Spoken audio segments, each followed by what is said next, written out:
Assalamualaikum warahmatullahi wabarakatuh. Selamat malam, selamat beristirahat ya buat teman-teman semua, pengusaha, juga teman-teman semua yang berkecimpung di dunia limbah, daur ulang plastik atau rosok dan sebagainya.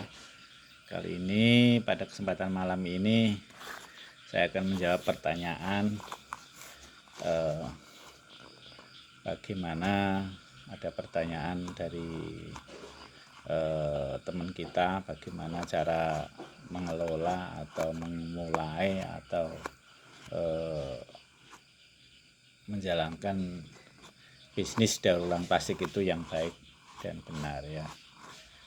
Ya, pertama-tama gini teman-teman semua, terkadang kita ini hanya melihat atau tertarik itu melihat bisnis punya temen atau punya Pak Haji atau punya bos-bos rongsok itu kelihatannya kok ramai, kok hasilnya memang memuaskan ya, memang kelihatan itu kadang gudangnya besar,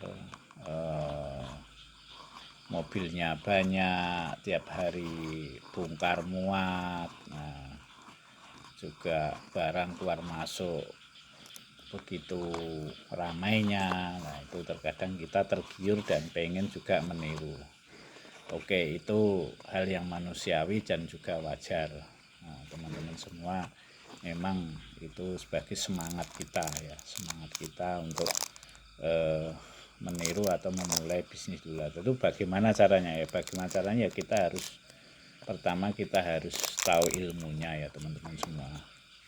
Ya, kalau lihat itu enak, tapi kalau menjalankan belum tentu sesuai dengan apa yang kita impi-impikan ya itu. Ya, pertama kita memang harus belajar ilmunya. Ilmunya itu ya, kalau memang kita mau memulai dari minat kita di pengepul atau minat kita jadi seorang penggiling atau pemproses, lah itu kita awali dengan ya apa, misalkan nggak mau jadi pengepul ya kita mencoba cari barang keliling-keliling, terus nanti dapatlah rosok itu kita jual ke tempat pengepul yang lumayan gede lah. Nanti di situ akan diajarkan, pasti nanti akan dikasih tahu, oh ini barang A, B, C, kan ini besi ya, ini ada besi A, besi B, ada kaleng, ini ada bodong, ada ember, ada putihan, nanti otomatis nanti akan diberitahu. Dan nanti kalau kita ketemu pengepul yang baik, nanti juga akan diajari cara berkembang, bahkan permodalan itu ya teman-teman semua. Jangan kita tidak tahu ilmunya, tahu-tahu punya duit bikin gudang, terus kita beli barang-barang yang belum tahu kita jenisnya, belum tahu kita marketnya kemana. Nah, kita itu paling penting ya guys, kita tahu barangnya, kita tahu jenisnya, juga tahu marketnya. Itu untuk jadi seorang pengepul, dan juga tahu cara ya kita berhubungan dengan teman, dengan relasi-relasi itu bagaimana kita cara berhubungan yang baik, itu juga penting juga ya guys. Jadi kita pertama tahu ilmu jenis barang, juga perlu juga tahu ilmu jenis dagang. Nah, kita juga harus tahu ilmu penjualan. Nah, itu ya guys ya, apalagi ilmu manajemen, kita beli berapa, biaya produksi berapa, penyusutan berapa, untuk ongkos bongkar muat berapa dan sebagainya ya guys ya. Jadi itu sangat penting lah kita tidak mungkin langsung tahu-tahu belum tahu barang kita langsung buka usaha. Itu nanti juga pasti ya, bukannya kita itu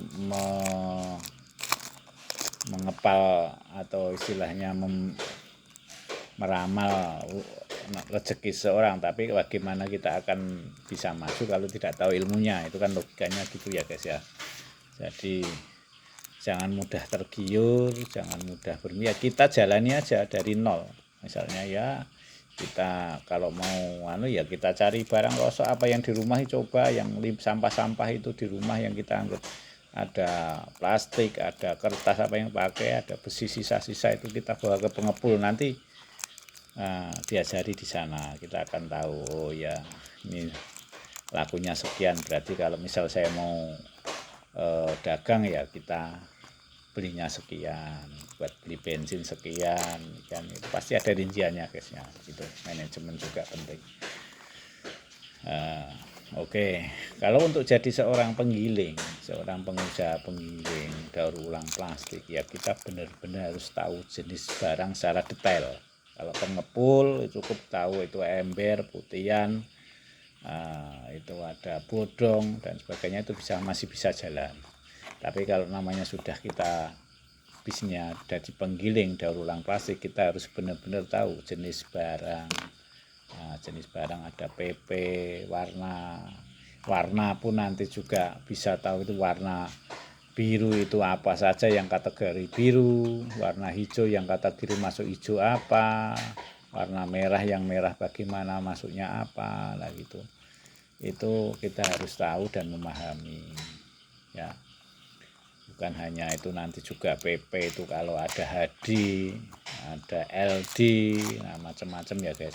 Jadi benar-benar kita harus mengetahui ilmu itu kalau jadi penggiling. Kalau pengepul sih simpel, kita jualnya masih gulung. Kalau penggiling kita sudah jualnya gilingan, otomatis bahan itu harus benar-benar sesuai spek pabrik, untuk buat apa, untuk cetak apa, kita benar-benar harus tahu ya guys.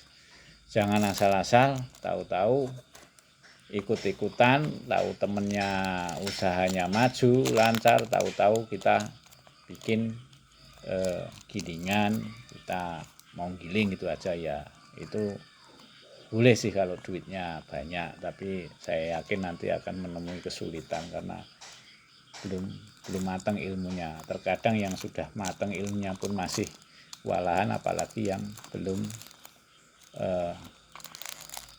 tahu jenis barang, karena itu nanti akan berisiko, nanti juga kita akan mudah dipermainkan oleh lawan bisnis kita ya, bukan lawan ya, nanti ya pasti secara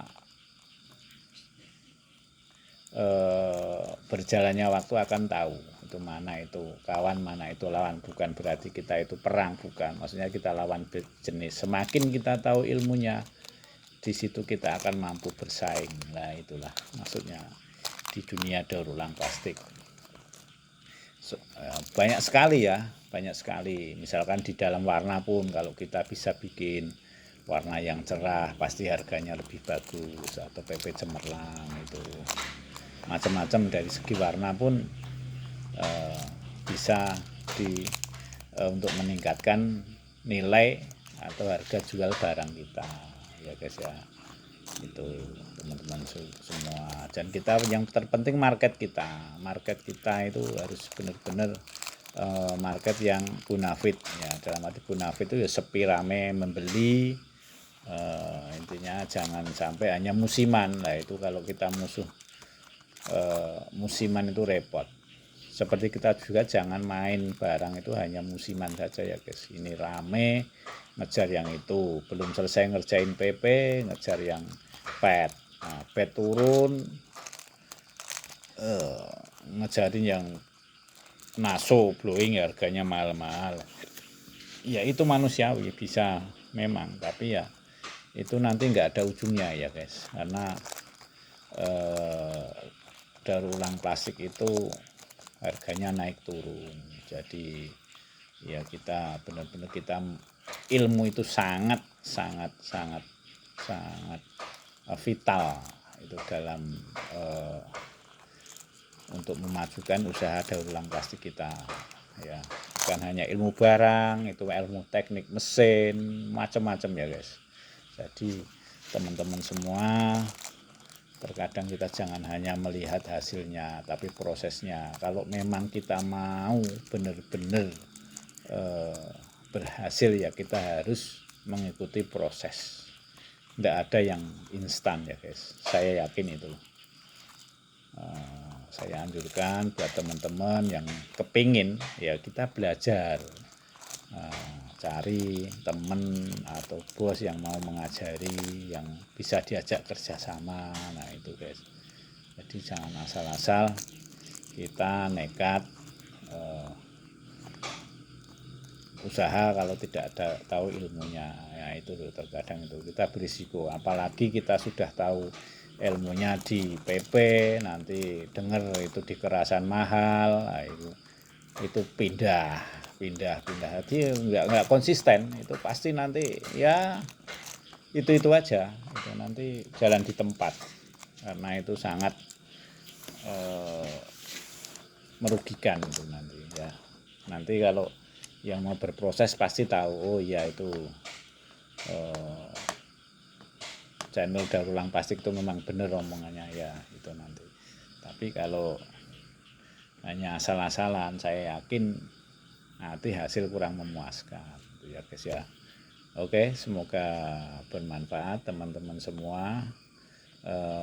Jaga interaksi, tetap berkomunikasi, saling tukar pengalaman, saling tukar pikiran. Kalau ada ilmu yang bagus, tularkanlah pada teman-teman, jangan disimpan sendiri. Nanti kalau kamu mau menolong orang lain, pasti nanti kamu juga akan tertolong itu ya guys ya. Oke, semoga bermanfaat. Assalamualaikum warahmatullahi wabarakatuh.